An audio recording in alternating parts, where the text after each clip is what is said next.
पिकू TV. पिकू TV. एका छोट्या गावात एक गोड म्हातारी राहायची. रोज सकाळी ती काठी टेकवत जंगलात लाकूड गोळा करायला जायची. एके दिवशी काय झालं, अचानक झुडपातून एक मोठा वाघ आला. अरे म्हातारी, तुला खाऊ का? तो डरकाळी फोडत म्हणाला. म्हातारी थोडी घाबरली, पण लगेच हुशारीने म्हणाली, अरे वाघोबा, आता नको रे, मी अजून बारीक आहे, जरा जाड होऊन येते मग खा. वाघ म्हणाला, ठीक आहे, पण लवकर ये हा. म्हातारी भारी आली आणि काय बघते तर एक मोठा गोल भोपळा. तिच्या डोक्यात टुणूक एक भारी आयडिया आली. तिने भोपळा आतून रिकामा केला आणि चला आता म्हणत स्वतःच आत जाऊन बसली.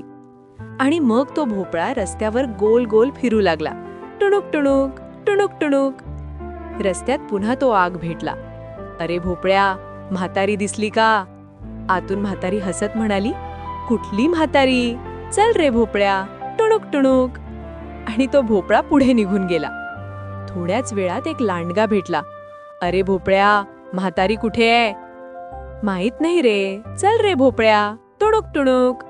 आणि तोही गोंधळून गेला. आता पुढे एक मोठं अस्वल उभं. ए भोपळ्या, म्हातारी पाहिली का? नाही रे बाबा, चल रे भोपळ्या, टुणूक टुणूक.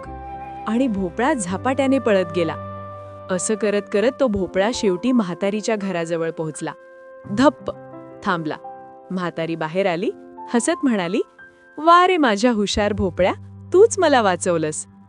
आणि मग काय, सगळे प्राणी अजूनही जंगलात म्हातारी शोधत बसले होते आणि आपली म्हातारी मात्र घरी सुखात. मॉरल,